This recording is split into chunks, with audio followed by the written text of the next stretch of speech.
Tonight I'm going to tie the Houghton Lake Special Blaster, HLS Blaster for short. The Houghton Lake Special is a traditional Au Sable nightfly, and the person who tied it for the shop, nicknamed Pick-a-Pin, made it the Blaster by putting a deer head on it. And truth be told, this is one of those flies where the improved version is better than the original.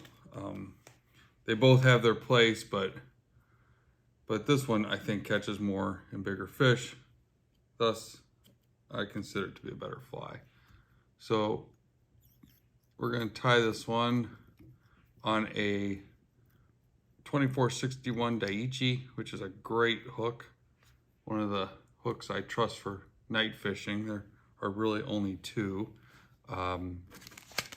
The 8089 Temco and the 2461 are what I tie almost all my night flies on.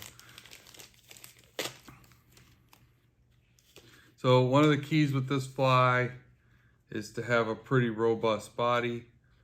I have never noticed a difference in how or on what the chenille is that you use, but it does have to be a pretty thick body, and it has silver flash. Those are two things I do try to stick. I've not done well on trying to improve the fly from the way Pick-a-Pin tied it. So, I mean, he's the guy when it comes to night fishing, so we'll follow his lead today. So we're gonna just stash this tinsel. That's a double-sided tinsel, gold and silver, and we're going to wrap up.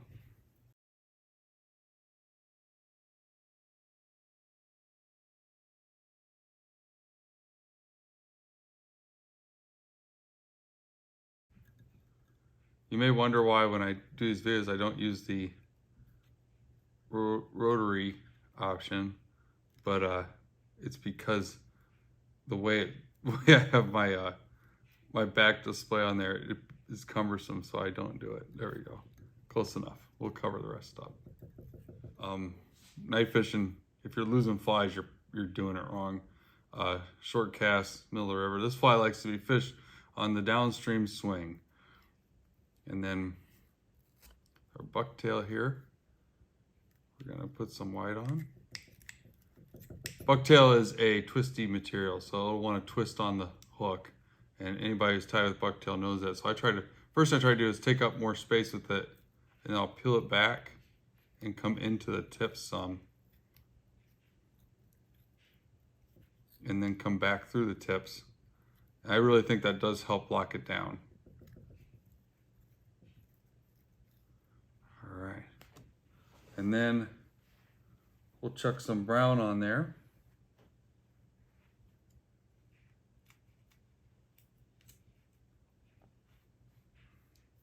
I've tied a lot of different night flies over the years.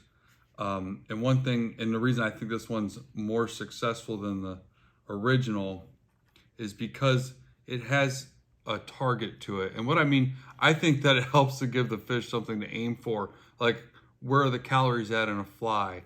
And I think that's why the deer hair head works better. I don't think that it's necessarily because of the extra wake that it generates or anything like that.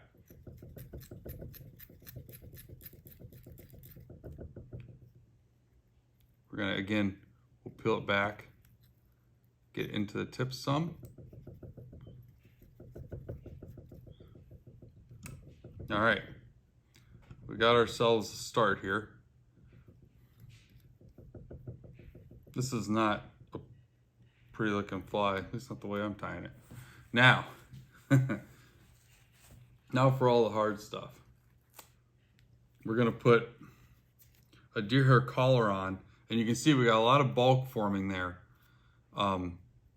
So the collar is gonna hopefully hide some of it. You can see I'm gonna be struggling here till we get to the hook. Bucktail is just notoriously difficult because it doesn't really compress. So I kind of like where we're at. And you see I'm going to roll it over, and I'm going to do the same on the bottom here. I'll get rid of that bucktail. And we're going to get rid of all this stuff anyway. We're just covering the hook. I'm not a big fan of spinning deer hair. I really appreciate those that are good at it, but it's just never something that's called to me. So what I'm doing right now is I got these little gaps on the side where we did the bucktail, and this is also going to be the widest part of our head on the fly. So I'm taking my time on this step to cover these gaps with deer hair. There are people that are very good at this. So right now you're getting a lesson from someone who's tied a lot of flies this way, doesn't much care for it, and is just doing the way I do it. And maybe it'll work for you.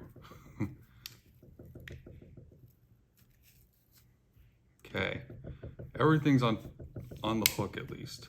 Now we're getting to the more fun, easy stuff where we get away from the bulk of the fly where we tied the bucktail created that sort of roadblock.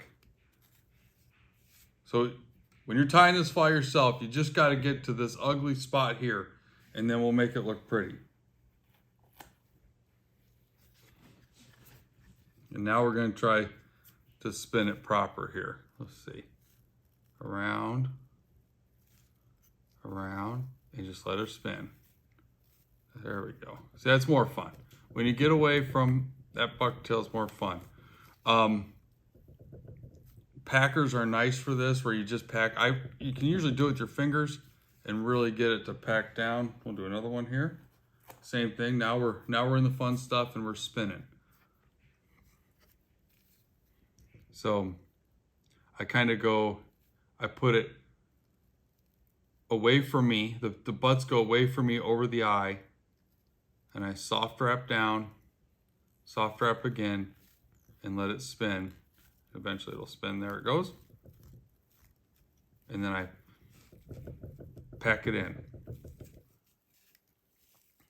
All right. Now we got a head, and this is where smart people use a razor blade, but I'm not smart. And I want to leave that collar, and I want it to be wide and a little flat. So I'm just going to round it a bit. Loose steps right now, just going loose with it. The one thing, you just can't make deer hair grow back. Once you cut it, it's cut. I'll clean up the front here so we can finish it. And then the bottom is going to be flat. So we're going to come right in parallel to that hook eye there.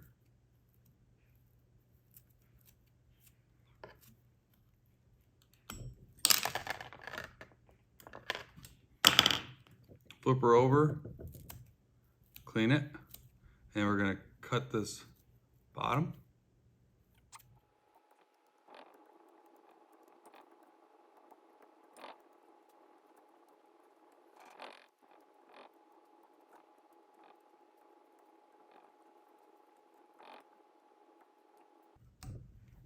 Hodenleg Special Blaster, killer night fly, doesn't take too long to tie.